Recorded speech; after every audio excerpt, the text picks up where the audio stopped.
말씀 위해서 기도하겠습니다. 하나님 아버지, 우리가 기록된 하나님 말씀을 함께 보며 읽으며 들었습니다. 우리에게도 주시는 하나님의 말씀이고 지금도 살아 역사하시는 생명과 능력의 말씀입니다. 성령 하나님께서 우리로 이 말씀을 깨닫게 하시고 또 깨달은 바에 순종할 수 있도록 도와주옵소서. 주 예수 그리스도의 이름으로 기도하옵나이다.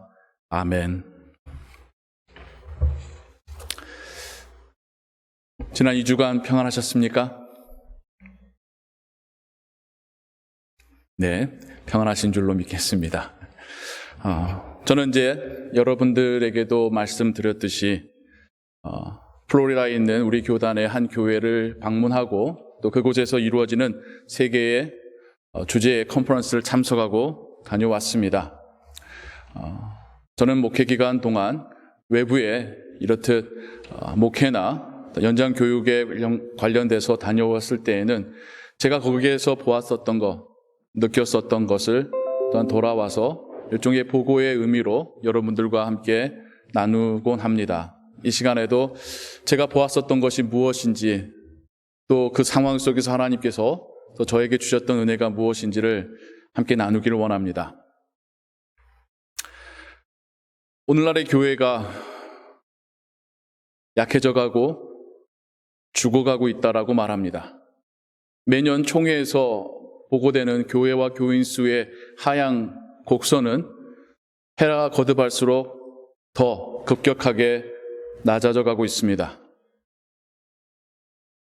생각보다 여러분이 생각하시는 것보다 더 심각하게 교회의 이런 상황들에 대하여 염려하던 차에 팬데믹이 일어났습니다.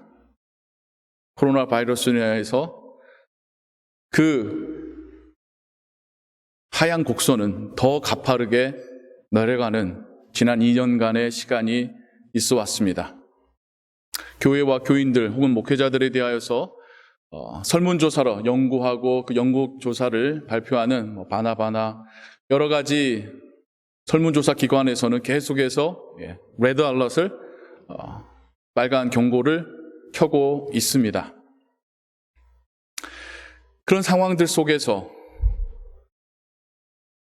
또 지난 몇 년간 또 저의 귀에도 계속 들려왔었던 우리 교단 내 한 교회의 이야기가 저의 흥미를 끌게 되었고 그 교회에서는 어떠한 다른 점이 있는지 하나님은 그 교회를 통해 어떻게 일하고 계시는지에 대하여서 많은 궁금증을 갖게 되었었는데 이번에 마침 그곳에서 개최하는 컨퍼런스가 있어서 또 다녀올 기회가 되었었습니다. 전 세계적으로 그리스도인들과 교회의 하향 곡선 그 상황 속에서 미국도 예외는 아니죠. 아니 어찌 보면 더 이런 하향 곡선에 유럽을 이어서 바톤을 이어받아 미국도 이런 하향 추세에 큰 몫을 담당하고 있습니다. 그 중에서도 플로리다는 여러분도 잘 아시다시피 특히 이렇게 위쪽 추운 지역에 사시는 분들에게 은퇴 이후의 꿈은 따뜻한 지방 내려가서 사는 것이죠. 맞습니다. 플로리다는 미국에서 일평생 열심히 일하신 분들이 이제 은퇴 자금 가지고 조금 그 선샤인을 맛보면서 안정적이고 편안한 노후 보내시려고 가시는 곳이 플로리다입니다.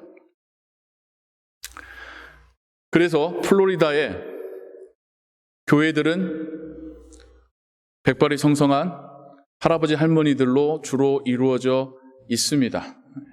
그의 현실이고요. 하지만 그분들이라도 와 있을 수 있으면 감사한 상황이지요. 세상에 나아가면 재미있는 거, 해야 될 거, 할 수 있는 것들이 많은 이 세상 속에서 점점 젊은이들을 잃어가고 있는 이 상황 속에서 교회가 변화되어 간다라는 것, 성장해 간다라는 것은 참으로도 어렵습니다. 특별히 우리 교단의 특징이 그 신학적 배경이 네덜란드 사람들로부터 시작되다 보니까 종교개혁과 네덜란드 사람들로 시작되었다 보니까 생각하는 걸 좋아해요. 좋게 말하자면 신학적으로 굉장히 깊이가 있습니다. 교단이 전체적으로 크진 않지만 미국 교회와 한국 교회 혹은 전 세계 기독교에 신학적으로 기여하는 바가 꽤 큰 교단입니다. 반대로 하자면 생각은 많이 하는데 행동을 별로 안 하는 교단이기도 해요. 그래서 이 선교에 대한 부분들에 대해서 많이 고민하지만 또 많이 약한 게 우리 교단의 특징이기도 합니다. 그러니까 이 두 가지가 같이 있는 지역이에요. 사람들도 인생의 열정과 꿈과 이런 게 별로 없는 분들, 그냥 난 쉬고 싶어라 하신 분들이 많은 곳. 사회적으로도 소비자 지향적이고 쾌락 지향적이고 삶을 인조이하자고 하는 그런 시대 속에서 더욱 그러한 지역에 말씀 위주의 교단의 교회가 지역의 영향력을, 그리스도의 선한 영향력을 끼치며 또 성장하고 있다고 하니 궁금하지 않을 수 있겠습니까? 갔을 때, 방문했을 때 제가 느꼈었던 것들 몇 가지를 말씀드리자면, 먼저는 저는 그 교회 구성원들의 다양함이 참 좋았어요. 찬양 인도하러 이제 컨템포러리 뮤직을, 그러니까 현대식 찬양 예배를 하고 있는데요. 찬양 인도자들이 참 다양했습니다. 흑인과 백인과, 아쉽게 거기에 아시안들은 별로 없었어요. 하지만 중남미 멕시칸들이, 젊은 사람과 연로하신 분들이, 현대적인 악기와 클래식한 악기가 어우러진 그런 찬양, 그것도 인상 깊었었고, 교인들의 그 웰커밍하는 어떤 그 자세들, 저도 1년간 전형적인 백인 교회를 다녀본 적이 있습니다. 오면 왔는가 보다 별로 관심도 주지 않아요. 그냥 내가 와서 내 자리에 앉아서 그날 예배 드리고 가는 것만 하시는 분들이 참 많은 교회입니다. 제가 잘 알아요. 그런데 제가 이번에 방문한 교회는 그 모두가 저에 대해서, 방문자에 대해서 적당한 수준의 웰컴을 해주시는 거예요. 그러니까 너무 과하게 해서 부담되지도 않고 관심 갖지도 않는 것도 아니고, 그냥 우리가 같이 지금 예배하고 있는 겁니다라는 것을 느낄 수 있게끔 적당한 거리와 어떤 편안함을 저에게 느끼게 해주셨습니다. 그리고 예배의 많은 부분에서 그들의 교회와 목회의 지향점이 무엇인지를 다각도로 알려주고 반복하고 교인들과 함께 셀러브레이트하는 그런 예배를 참석하고 왔고요. 그러면서 제가 그곳에 있는 시간들 동안에 여기에서 사역은 왜 이렇게 생동감 있을까? 왜 사람들의 표정에 저런 어떤 기쁨과 어떤 기대감과 어떤 그 편안함이 있을까라고 하는 그런 이제 궁금증을 가지고 살펴보게 되었고, 그 교회를 지금 섬기고 계신 목사님의 이야기를 듣게 되었습니다. 그 목사님은 그곳에 오신 지 약 20년 정도가 되세요. 20대 중반에 왔습니다. 그러니까 20대 초반에 신학교육을 마치고 켈빈에서요, 나이지리아로 선교를 갔다가 몇 년간의 선교 이후에 미국으로 빨리 돌아오게 되었습니다. 그리고는 그 교회에 청빙을 받아 부임을 한 겁니다. 부임했을 당시 그 교회는 머리가 하얀 할아버지 할머니 한 20-30명이 남아있는 교회였었습니다. 건물이 현대적인 것도 아니고요. 가장 전통적이고 가장 티피컬하게 죽어가고 있는 도시였습니다. 그냥 몇 년 안에 그냥 교회 클로징 하는 게 당연해 보일 정도의 그 교회에 젊은 목사님이, 선교사 출신의 목사님이 온 거죠. 주변에서 많이 염려들 했답니다. 아니, 젊은 목회자가 저렇게 올드한 교회 가서 어떡하지? 얼마 못 버티고 나오겠지라고 생각을 했었던 거죠. 그런데 이제 이분이 자기가 할 수 있는 게 별로 없더래요. 그런데 본인은 이런 컨템포러리 찬양 어떤 예배를 더 선호하기 때문에 기존에 하고 있었던 예배는 그대로 두고 다른 시간대에 하나를 더 열었습니다. 그리고 이제 반주자도 없어서 본인이 어릴 적 배웠었던 키보드, 그 어떤 코드 누르는 것만 가지고 어설프게 반주하면서 찬양 예배를 시작한 거죠. 처음 예배를 시작했을 때 한 손으로도 충분히 꽂고 남을 사람이 와 예배에 참석했답니다. 그리고 아주 긴 시간 동안에 그런 상황을 유지해 갔더라는 거예요. 그러면서 본인이 할 수 있는 게 많지 없지만 할 수 있는 것에선 최선을 다했죠.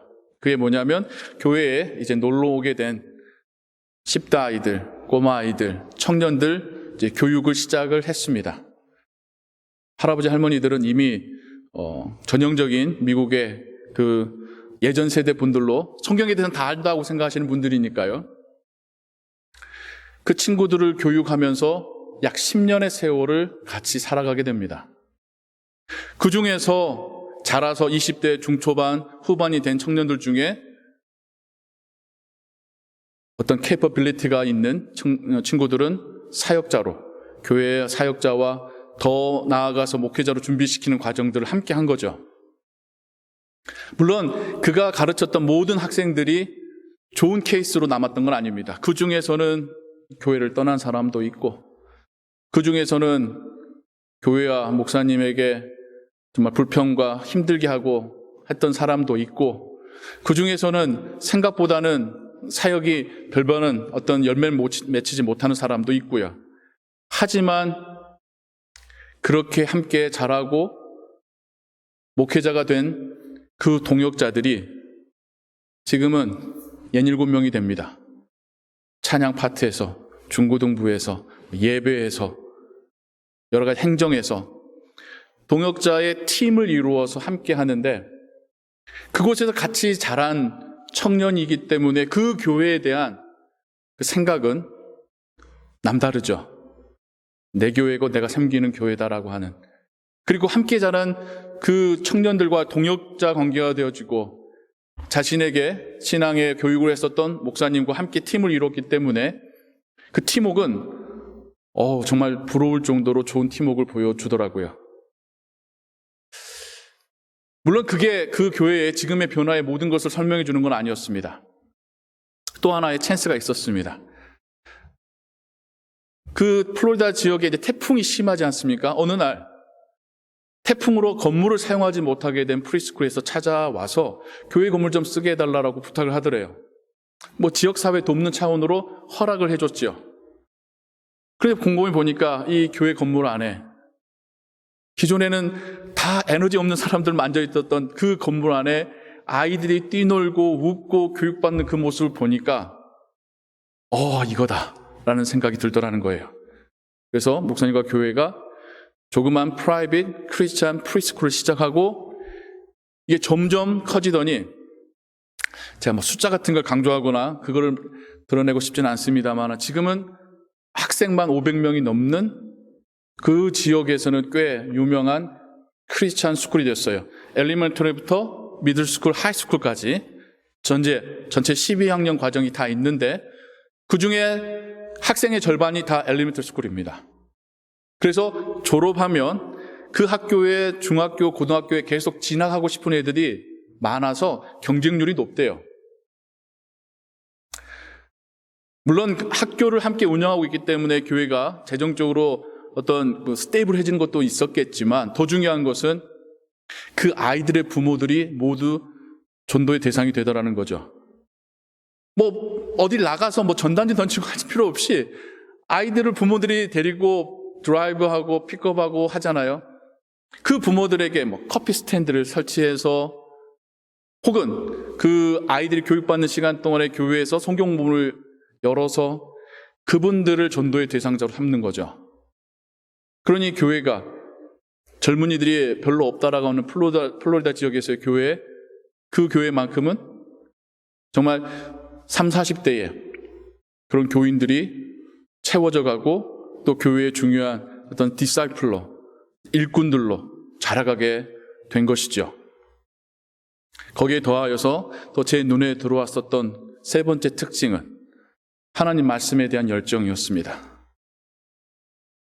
교회가 사람을 많이 끌어모으려고 하는 욕심에 세상 사람들의 호기심과 관심사에 집중하고 어트랙트 하는 것에만 신경 쓰다 보면 예배가 한편의 뮤지컬이 되기가 쉽습니다. 볼거리, 재밌게 감동적으로 보고 간다라고 하는 볼거리에 그치기가 쉽습니다. 하지만 교회는 예수 그리스도의 제자의 모임입니다. 우리의 DNA는 예수님을 믿는 자라고 하는 그 DNA를 가지고 있습니다. 예수님께서 부활하시며 승천하실 때에도 제자들에게 주셨던 사명은 제자 삼으라는 거였습니다. 제자가 또 다른 제자를 주께로 인도하는 것이 교회의 DNA죠. 그 교회가 20년의 세월 동안에 계속해서 집중했었던 사역은 디사이플 메이킹이었습니다. 우리 디사이플 메이킹 잘 알잖아요. 제자 훈련에 대해서 한국 교회도 얼마나 잘합니까? 그럼에도 불구하고 그 교회의 특징은 끊임없이 그 목표에 대해서 다시 확인하고 다시 확인하고 하면서 여기까지 왔더라는 거예요. 성장과 변화의 상황을 굳이 곡선으로 말씀드리자면 계단식이거나 아니면 45도 각도로 해마다 일정한 수준으로 자라갔다고 하는 게 아닙니다. 10년 동안은 별 반응이 없었습니다. 10년이 지나면서 사람이 바뀌고 또 15년이 지나면서 또 지금의 모습에 이르기까지의 지난 5년에서 7년 사이에 굉장한 변화의 열매가 맺히게 된 것이죠. 다시 말씀드립니다. 숫자에 너무 압도되지 않으셨으면 좋겠는데, 숫자에 너무 신경 쓰지 않으셨으면 좋겠는데, 본 교회가 4개의 지교회들을 열어서 교회에서 양육한 목회자들을 그 교회의 개척교회로, 근데 그 교회들이 다 자립할 수 있는 수준으로 성장을 했고요. 그 교회도 500여 명의 학생들과 수십 명의 스태프를 둔 학교를 제외하더라도 교인들만 약 1000여 명의 교인들이 함께 하나님을 예배하는 교회로 성장하게 되었습니다. 교회마다, 지역마다 특징은 다르죠. 또 여러분들에게 우리도 1000명의 교회가 되자라고 하는 말은 결코 아닙니다. 다시 돌아가서 교회의 핵심은 우리 안에서 예수 그리스도의 제자가 양육되고 있느냐이죠. 인상 깊었던 이야기 중에 하나가 교회의 성장의 척도를 무엇으로 생각하냐라고 묻더라고요. 전통적으로는 교회 예배 가운데 앉아있는 사람 수를 봤었죠. 혹은 교인들이 내는 재정의 규모로 보기도 하죠. 조금 더 지나면 세례를 몇 명을 받았나는지, 또 요즘에는 교회에서 상영하는 그 온라인 예배의 클릭 수가 몇 명인지, 좋아요가 몇 개인지, 그걸 가지고 교회가 어느 정도 규모다라는 것을 가늠하곤 하지요. 근데 그 교회가 제시하는 질문은 사도행전에서 말하고 있는 교회가 어떤 교회냐는 겁니다. 제자가 양육되는 교회, 계속해서 예수 그리스도의 제자로 함께 자라가는 교회가 교회 성장의 척도이지 않겠습니까? 지역마다 특성, 그 주된 멤버마다의 특성은 다 다르겠죠. 우리는 또 이 중서부의 미시간의 도시에 있는 대부분이 한인 이민자인 교회입니다. 우리의 특징은 우리의 한계와 단점일 수도 있겠지만 반대로 하자면 우리에게만 고유하게 부여된, 하나님께서 우리에게만 주신 사명일 수도 있습니다. 우리가 이곳에서 어떠한 교회를 함께 만들어 갈 것인지, 하나님이 우리를 통해서 어떤 열매를 맺히기를 원하시는지 우리가 함께 발견해 가길 소원합니다. 오늘 설교의 제목이 변함없는 교회의 성장 동력입니다. 초대교회 때나 과거의 역사 속에서나 지금 오늘날에도 교회는 본질적으로 하나님 말씀으로 돌아갈 때에 제자 양육과 우리의 자녀 세대를 향한 신앙 교육으로 돌아갈 때야 하나님께서 우리 안에서 일하시고 그 나라가 우리의 삶 가운데 드러나게 될 줄로 믿습니다. 우리는 우리에게 주시는 사명이 있습니다. 우리는 우리의 방식대로 우리의 자녀들을 양육하고 우리의 자녀들 속에서 사역자를 양육해내고 또 우리에게 주신 그 사명의 목표를 가지고 우리가 이 땅에서 함께 일해갈 줄로 믿습니다. 그게 그 누군가를 위해서라고 생각하진 않으셨으면 좋겠습니다. 목회자가 큰 교회를 이루고 싶다라고 하는 그런 욕망으로 여러분 오해하지 않으셨으면 좋겠습니다. 초도에서 말씀드렸듯이 살아있는 교회는 그 교회의 구성원들이 영적으로 살아있는 교회라는 뜻입니다. 영적으로 구성원들이 죽어 있는데 살아있는 열매를 맺힐 수는 없겠지요. 우리가 함께 살아나는 것, 우리가 함께 예수 그리스도의 제자가 되어가는 것, 그것이 바로 먼저 우리에게 주어질 하나님의 은혜이고 복일 줄로 믿습니다. 우리가 이 땅에서 삶을 마치고 하나님 앞에 나아갔을 때에 우린 각자의 삶을 하나님 앞에 보고하게 될 것입니다. 그러지 않겠어요?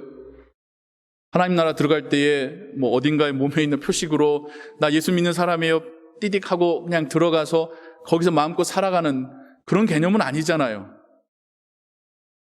마지막 심판대가 되었던 우리는 하나님을 배웠고 우리의 지난날의 삶을 하나님이 다 보고 계셨을 뿐만 아니라 우리도 하나님 앞에 보고하게 될 겁니다.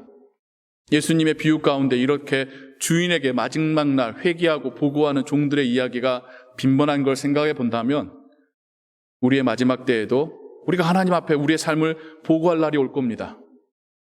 우리가 그때 뭘 보고할까요? 우리가 뭘 아뢰면서 저 이렇게 살았습니다라고 말할까요? 분명한 거 하나는 예수님께서 명령하셨던 대로 제가 제자 양육했습니다. 제가 주님께서 주신 그 명령대로 제자 양육하는 삶을 살다가 왔습니다. 일 겁니다. 그 제자가 우리의 자녀일 수도 있고 우리가 주변에서 만나는 연약한 자일 수도 있고요. 멀리 타국에 있으나 원거리로 후원하며 기도하고 양육하는 어떤 마을의 아이일 수도 있고요. 중요한 것은 우리가 양육한 그 제자, 그와 함께 살았던 그 삶, 우린 그걸 하나님 앞에 보고하게 될 겁니다. 우리가 교회라는 이름으로 함께 모여서 신앙생활을 한다는 것은 우리끼리 즐거운 교제하는 교회에서 멈추는 것이 아니라 우리가 함께 이 땅 가운데서 주님께서 우리에게 부여하신 사명으로 함께 제자를 양육해 가는 것이지 않겠습니까? 그래서 우리가 주 앞에 섰을 때에 우리의 삶을 보고할 때에 우리가 양육하고 후원하고 도왔었던 양육했었던 그 제자의 이야기를 하나님께 아뢰게 될 줄로 믿습니다. 여호와께로 돌아가자라고 하는 캐치프레이즈로 2022년을 우리가 시작했습니다. 여호와께로 돌아간다는 것은 단지 예배 장소로 돌아온다는 의미에 한정되는 것이 아니라 우리 신앙의 본질과 가장 중요한 에센스를 회복해 간다는 것일 겁니다. 우리가 신앙으로 산다라는 것의 본질은 나도 제자가 되지만 나를 통하여 그 어떤 이가 함께 제자가 되어가는 것입니다. 교회의 본질은 우리도 제자지만 우리 공동체를 통하여서 또 그 누군가가 예수 그리스도의 제자가 되어가는 것이 교회의 본질일 줄로 믿습니다. 올해 우리가 더욱더 그 본질을 붙잡고 우리 삶 속에서 우리에게 말씀하시고 우리를 사용하시는 그 하나님을 경험하며 나도 제자가 되고 나를 통해 또 그 누군가가 제자로 양육되는 한 해 되시기를 주님의 이름으로 축원합니다. 기도하겠습니다. 사랑과 은혜가 풍성하신 하나님 아버지, 하나님이 우리를 부르시고 주의 제자 삼으셨습니다. 주님은 우리에게 또한 제자 삼으라 사명 맡겨 주셨습니다. 우리가 이 땅의 삶을 살다 주 앞에 나아갔을 때에 우리가 보고할 것은 하나님께로부터 받은 바의 사명입니다. 그 사명 어떻게 감당했는지 우리는 보고하게 될 것입니다. 하나님, 이 땅을 살며 그 누군가가 우리와 함께 주의 제자 되는 것을 꿈꾸고 바라고 기도하고 그것을 위하여서 함께 일할 수 있는 우리가 되게 하여 주옵소서. 그것이 먼저 우리가 영적으로 사는 것이요 하나님께서 기뻐 받으시는 제자의 삶 될 줄로 믿습니다. 우리는 우리에게 주신 사명이 있습니다. 그 사명을 우리가 함께 발견하고 함께 붙들고 함께 이루어가는 주의 교회 되게 하옵소서. 모든 영광 감사 오직 하나님께만 올렸고 주 예수 그리스도의 이름으로 기도하옵나이다. 아멘.